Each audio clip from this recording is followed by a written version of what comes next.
So hey everyone, welcome back to our YouTube channel. Today we are going to discuss what is school climate. School climate क्या होता है? तो ये video आपके लिए बहुत ज़्यादा बेनिफिशियल होने वाली है, हेल्पफुल होने वाली है, तो वीडियो को लास्ट तक ही मेरे साथ ज़रूर से देखिएगा। ये बीएड और बीएलएड स्टूडेंट्स के लिए बहुत इंपॉर्टेंट वीडियो होने वाली है। तो चलिए वीडियो को स्टार्ट करते हैं बिना टाइम वेस्ट करें। और अगर आपको स्कूल प्लानिंग एंड मैनेजमेंट से रिलेटेड और भी नोट्स और भी टॉपिक्स की वीडियो चाहिए तो लिंक मैंने डिस्क्रिप्शन बॉक्स में दे दिया, वहाँ से जाके देख सकते हो। School climate refers to the overall atmosphere and environment of a school. School climate किसको रेफर करता है? जो हमारा स्कूल का ओवरऑल इन्वायरमेंट है, वहाँ का किस तरीके से कैसा क्या एटमॉस्फेयर है, कैसे किस तरीके से बच्चे पॉजिटिव इन्वायरमेंट में रह रहे हैं या नेगेटिव इन्वायरमेंट में रह रहे हैं, किस तरीके से कैसे क्या चीज़ें वो सीख रहे हैं, कैसे क्या बिहेवियर वो देख रहे हैं। तो ये सारी चीज़ों को हम लोग स्कूल क्लाइमेट बोलते हैं, including the relationships among students. अब यहाँ पे कौन सी चीज़ें यहाँ पे इंक्लूड होती हैं कि स्टूडेंट्स के बीच में जो रिलेशनशिप्स हैं, टीचर्स के बीच में जो रिलेशनशिप है, स्टाफ के बीच में, as well as the policies and practices that shape the educational experiences. तो ये सारी चीज़ों को हम क्या बोलेंगे? स्कूल क्लाइमेट बोलेंगे। स्कूल क्लाइमेट क्या होता है, किसको रेफर करता है? एक रिलेशनशिप को, एक बिहेवियर को, किस तरीके से टीचर और स्टूडेंट का कैसा क्या बॉन्ड है, स्टाफ कैसे क्या बिहेव करते हैं, मैनेजमेंट कैसा क्या उनके साथ बिहेव करता है, किस तरीके से चीज़ें इंटरेक्ट होती है। तो ये सारी चीज़ों को हम लोग स्कूल क्लाइमेट बोलते हैं।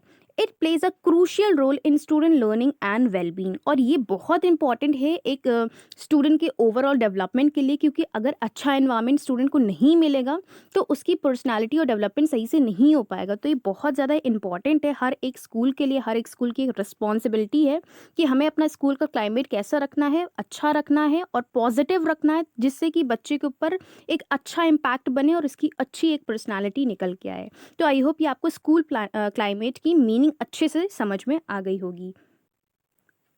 अब हम यहाँ पे डिस्कस करेंगे टाइप्स ऑफ स्कूल क्लाइमेट, कितने टाइप्स के होते हैं। तो सबसे पहला हमारा स्कूल का क्लाइमेट आ जाता है positive school climate, characterised by a supportive, inclusive and respectful environment. Positive environment कैसा होता है? जिसमें कि बच्चा जो है एकदम फ्रीली, उसको कोई भी तरीके से किसी तरीके का प्रेशर नहीं है, फियर नहीं, वो आसानी तरीके से बिना किसी डर के मैम से क्वेश्चन कर सकता है, टीचर के साथ इंटरेक्ट कर सकता है और सभी के साथ अच्छे से रह सकता है, अच्छे से उसके साथ बिहेव करें, सब लोग सपोर्टिव एक इन्वायरमेंट हो, सभी एक दूसरे की रिस्पेक्ट करें, किसी भी तरीके की किसी बदतमीजियाँ ना हो, कोई भी नेगेटिव इम्पैक्ट ना पड़े।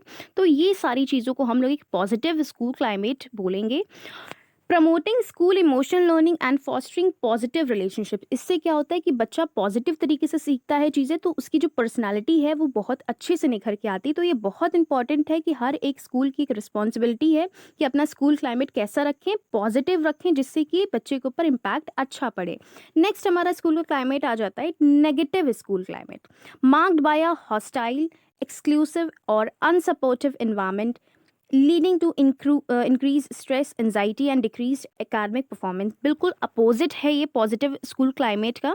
इसमें क्या होता है कि बच्चे के ऊपर प्रेशर रहता है, बच्चा डरा हुआ रहता है, बच्चा सहमा हुआ रहता है, टीचर और स्टूडेंट के बीच में उस तरीके से बॉन्ड नहीं रहता है। तो इससे क्या होता है कि बच्चे बहुत जब डर के जब चीज़ें सीखते हैं तो सही से सीख नहीं पाते, तो उनकी एकेडमिक जो परफॉर्मेंस है वो भी बहुत ख़राब होने लगती है। क्योंकि जब बच्चा डर के रहेगा, एंजाइटी रहेगी, उसको बहुत ज़्यादा स्ट्रेस रहेगा, तो कहीं ना कहीं वो चीज़ें पूछने में कतराएगा, वो डरेगा कि ऐसा तो नहीं कि मैं अगर चीज़ें पूछूं या पूछूंगी तो मैम मुझे मारेंगी।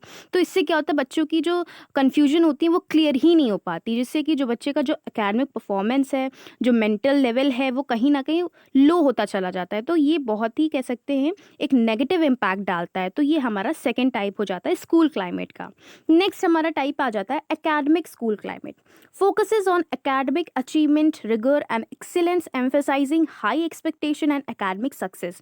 यहाँ आप नाम से ही समझ पा रहे हो, एकेडमिक में जो हमारा सक्सेस, अचीवमेंट, जो बुक से रिलेटेड जो क्लाइमेट है उसको हम बोलेंगे स्कूल क्लाइमेट। इस पे ज़्यादातर फोकस किस पे होता है? बच्चों की अचीवमेंट पे, कि कितना बच्चों ने सीखा, उनकी प्रोग्रेस कैसी रही, उनकी प्रोग्रेस हाई रही, लो रही, किस तरीके से बच्चे ने प्रोग्रेस किया, कौन कौन सी नई स्किल सीखी, किस तरीके से उसका इम्प्रूवमेंट हुआ, इस पे फोकस किया जाता है। और यहाँ पे एक्सपेक्टेशंस पे भी, कि अगर कोई टीचर किसी बच्चे से एक्सपेक्ट कर रही है तो उस पर ध्यान रखा जाता है कि वो बच्चा उस एक्सपेक्टेशन पे खरा उतरा है कि नहीं।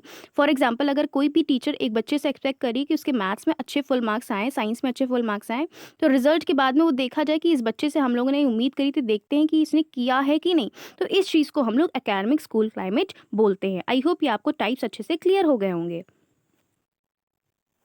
नेक्स्ट हमारा टाइप आ जाता है social school climate, emphasising social relationships, empathy and community building, fostering a sense of belonging and social responsibility. यहाँ पे क्या होता है कि नाम से आप समझ पा रहे हो सोशल, जहाँ पे लोग एक दूसरे से क्या अच्छे से इंटरैक्ट कर सके, एक दूसरे से अच्छे से बिहेव कर सके, एक दूसरे से अच्छी तरीके से रिलेशनशिप बना सके। ऐसा होता है कि कई बार क्या होता है बच्चे बहुत रूड हो जाते हैं, एक दूसरे की रिस्पेक्ट नहीं करते, उनके रिलीजन की रिस्पेक्ट नहीं करते हैं, उनके कल्चर की रिस्पेक्ट नहीं करते, उनको उल्टा सीधा बोलते हैं। तो ये चीज़ें, ऐसा क्लाइमेट नहीं होना चाहिए। स्कूल क्लाइमेट का मतलब क्या है कि बच्चे एक दूसरे के रिलीजन को रिस्पेक्ट करें, एक दूसरे को सपोर्ट करें और एक दूसरे के साथ अच्छा बॉन्ड क्रिएट करें, एक दूसरे की परेशानियां समझें, एक दूसरे की हेल्प करें। तो ये हमारा किस में आ जाता है, सोशल स्कूल क्लाइमेट। और ये जिम्मेदारी होती है एक टीचर की कि किस तरीके से वो बच्चे को बताए कि हमें शेयरिंग करनी चाहिए, हमें किस तरीके से बिहेव करना चाहिए अपने क्लासमेट्स के सामने, रिस्पेक्ट कैसे क्या करनी चाहिए। तो ये डिपेंड किस पे करता है, टीचर और स्कूल मैनेजमेंट पे। नेक्स्ट हमारा टाइप आ जाता है emotional school climate, prioritizes emotional well-being, mental health and self-awareness, provide a safe and supportive environment for a student to express themselves। यहाँ पे क्या होता है कि कई सारे स्कूल जो हैं यहाँ पे इमोशनल स्कूल क्लाइमेट को सपोर्ट नहीं करते। वो ज़्यादातर बोलते हैं कि नहीं, रोना नहीं है बिल्कुल भी, स्ट्रांग बनना है। तो इससे क्या होता है, बच्चा अपने इमोशनली तरीके से अपने आप को वो हाइड कर लेता है, अपने इमोशंस को निकाल नहीं पाता है, शो नहीं कर पाता है। लेकिन ऐसा हमें नहीं करना है। एक स्कूल की जिम्मेदारी होती है कि बच्चों को हमें इमोशनली भी एक अच्छा बच्चा बनाना है और इमोशनली उसको स्ट्रॉन्ग बनाना है। तो कई बार क्या होता है कि बच्चे सेफ फील करते हैं कि हाँ, अगर यहाँ पे मैं इमोशनल साइड अपनी दिखाऊंगा या शो करूँगा तो यहाँ पे मुझे कोई डांटेगा नहीं, मुझे कोई मारेगा नहीं, मुझे उल्टा सपोर्ट किया जाएगा, ये मेरे लिए सेफ इन्वायरमेंट। तो बच्चा वो, अगर उसका रोने का मन है तो वो रो सकता है, अगर उसे कोई चीज़ शेयर करने का मन है तो वो शेयर कर सकता है, अगर उसे कोई इशू है या पर्सनल इशू है तो कहीं ना कहीं वो मैम से अपनी शेयर कर सकता है, क्योंकि उसे बिलीव है कि मैम मेरी बात को समझेंगी। तो ये एनवायरनमेंट बहुत ज़्यादा ज़रूरी होता है बच्चे के सेल्फ अवेयरनेस के लिए और एक सेफ और सपोर्टिव इन्वायरमेंट प्रोवाइड करने के लिए। नेक्स्ट हमारा टाइप आ जाता है फिजिकल स्कूल क्लाइमेट। ये किस पे रेफर करता है, फिजिकल इन्वायरमेंट पे, जिससे कि बच्चे का जो ओवरऑल डेवलपमेंट है, जो फिजिकल डेवलपमेंट है, वो भी अच्छी तरीके से डेवलप हो जाए। यहाँ पे फिजिकल स्कूल क्लाइमेट में क्या चीज़ें इन्वॉल्व हो जाती हैं, physical environment, infrastructure of the school. यहाँ पे जो इंफ्रास्ट्रक्चर है कि किस तरीके से क्लासरूम होना चाहिए, किस तरीके से ड्रिंकिंग वाटर फैसिलिटी होनी चाहिए, किस तरीके से हमें लाइब्रेरी बिल्ड करनी है, किस तरीके से हमें मॉर्निंग असेंबली के लिए हॉल सेट करना है, जिससे कि बच्चा क्या है, आराम से सेफ फील कर सके और बहुत ज़्यादा हैप्पी फील कर सके। Including safety, accessibility and amenities. यहाँ पे क्या होता है कि अगर बच्चे को पता है कि हाँ, हमारी बिल्डिंग सेफ़ है, यहाँ से हमें कोई दिक्कत नहीं होगी, हम क्लासरूम में बैठे, हमें किसी तरीके से डरने की ज़रूरत नहीं। क्योंकि कई बार कई स्कूल्स में आप देखते हो बहुत सारे क्लासरूम की जो वॉल्स वगैरह होती हैं इतनी ज़्यादा स्ट्रांग नहीं होती हैं, तो कई बार क्या होता है वो गिर जाती है, तो बच्चे को कहीं ना कहीं डर बैठा रहता है, वो सही से पढ़ाई नहीं कर पाता है। बट यहाँ पे एक स्कूल की रिस्पॉन्सिबिलिटी होती है कि हमारे इंफ्रास्ट्रक्चर हमें कैसे करना है, सेफ इन्वायरमेंट प्रोवाइड करना, जिससे कि बच्चा जो है डरे नहीं, सहमे नहीं और आराम से ट्रस्ट करके अपनी पढ़ाई को कंटिन्यू करे। तो आई होप ये आपको टाइप्स अच्छे से क्लियर हो गए होंगे। अब यहाँ पे हम देखेंगे कि कौन कौन से फैक्टर्स हैं जो कि स्कूल क्लाइमेट को अफेक्ट करते हैं। तो पहला हमारा आ जाता है physical environment, building condition, cleanliness and safety. जो हमारा फिजिकल एनवायरनमेंट है वो बहुत ज़्यादा इफेक्ट करता है स्कूल क्लाइमेट पे, क्योंकि अगर बच्चा देख रहा है कि क्लीनिनेस है, बहुत ज़्यादा क्लीन है, डर्टी इन्वायरमेंट नहीं है, सेफ इन्वायरमेंट है, बिल्डिंग की कंडीशन भी अच्छी, तो कहीं ना कहीं बच्चा बेधड़क अच्छी तरीके से अपने पढ़ाई पे फोकस कर पाएगा। लेकिन अगर यहीं पे स्कूल का इन्वायरमेंट बहुत ज़्यादा डर्टी होगा, सेफ़ नहीं होगा, स्कूल की बिल्डिंग की कंडीशंस अच्छी नहीं होगी, तो बच्चा बहुत ही स्ट्रेस में रहेगा, बच्चा डर में रहेगा, तो कहीं ना कहीं वो चीज़ों पे फोकस नहीं कर पाएगा। नेक्स्ट हमारा फैक्टर आ जाता है सोशल इन्वायरमेंट। यहाँ पे क्या है, सोशल इन्वायरमेंट में बहुत ज़्यादा मेजर रोल प्ले करता है, क्योंकि टीचर और स्टूडेंट का रिलेशनशिप जो है वो बहुत ज़्यादा इंपॉर्टेंट होता है और सपोर्टिव होना चाहिए। अगर टीचर स्टूडेंट का रिलेशनशिप अच्छा नहीं है तो कहीं ना कहीं बच्चा क्या रहेगा, स्ट्रेस में रहेगा, डरा हुआ रहेगा, वो चीज़ों को सही से एक्सप्रेस नहीं कर पाएगा। अगर किसी को उस चीज़ में उसको दिक्कत आएगी तो वो मैम को बता नहीं पाएगा कि मैम मुझे इस चीज़ में दिक्कत आ रही है।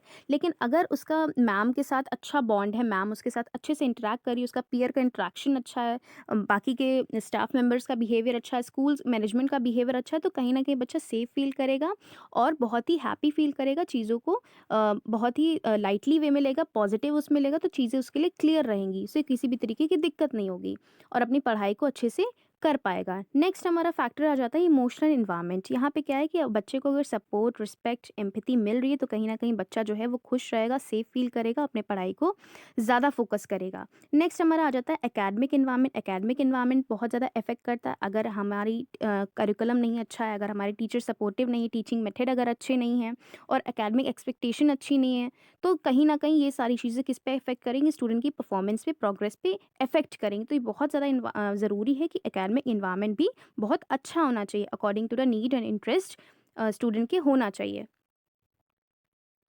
नेक्स्ट हमारा फैक्टर आ जाता है administrative environment. Leadership style, policies and decision making processes. यहाँ पे क्या है, एडमिनिस्ट्रेटिव एनवायरनमेंट भी बहुत ज़्यादा इफेक्ट करता है, क्योंकि काफ़ी सारे प्रोग्राम्स और पॉलिसीज़ वगैरह लॉन्च की जाती हैं बच्चों के लिए। तो वो बहुत इंपॉर्टेंट रोल प्ले करता है कि किस तरीके से हम डिसीजन मेक करें according to the need and interest, कि बच्चे को किसी तरीके से दिक्कत या परेशानी ना हो, उनकी स्किल्स जो हैं इम्प्रूव हों। हमें ऐसा एनवायरनमेंट बनाना है, हमें ऐसी प्रोग्राम्स लॉन्च करने हैं, हमें ऐसी पॉलिसीज़ बनानी है। तो हमारा एडमिनिस्ट्रेटिव एनवायरनमेंट जो है बहुत इफेक्ट करता है हमारे स्कूल क्लाइमेट को।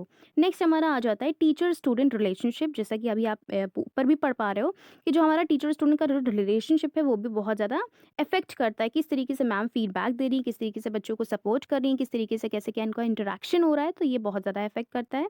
नेक्स्ट हमारा आ जाता है पेरेंट टीचर इन्वॉल्वमेंट। जैसे कि आप देखते हो स्कूल वगैरह में पीटीएम वगैरह रखी जाती है, जिससे कि टीचर और पेरेंट्स के बीच में एक अच्छा बॉन्ड क्रिएट हो सके, कम्युनिकेशन अच्छी हो सके और एक दूसरे के आइडियाज़ और वैल्यूज़ को हम समझ सकें, कोलैबोरेट कर सकें। उनकी क्या रोल है, उनकी क्या एक्सपेक्टेशन है, उस चीज़ को हम समझ सकें। क्योंकि पीटीएम इसीलिए रखी जाती है क्योंकि बच्चे के बारे में, परफॉर्मेंस के बारे में बच्चे को पेरेंट्स के पता चल पाए और पेरेंट्स को भी पता चल पाए कि हमारा बच्चा किस तरीके से कैसे क्या डेवलप कर रहा है, किस तरीके से कैसे क्या प्रोग्रेस कर रहा है। तो ये बहुत इंपॉर्टेंट है और बहुत इफेक्ट करता है एक स्कूल क्लाइमेट को।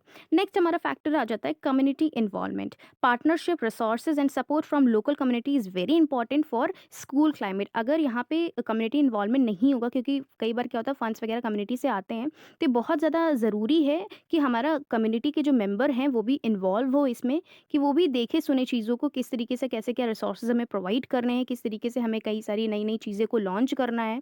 ये सारी चीज़ें किसकी ज़िम्मेदारी होती है, कम्युनिटी की होती है। तो यहाँ पे कम्युनिटी का इन्वॉल्वमेंट भी इफेक्ट करता है एक स्कूल क्लाइमेट को। तो आई होप ये वीडियो आपके लिए बहुत ज़्यादा हेल्पफुल रही होगी। अगर आपको किसी भी तरीके की क्वेरी है या कोई भी कन्फ्यूजन है तो आप मुझे कमेंट सेक्शन में कमेंट करके बता सकते हो। Thanks for the watching this video.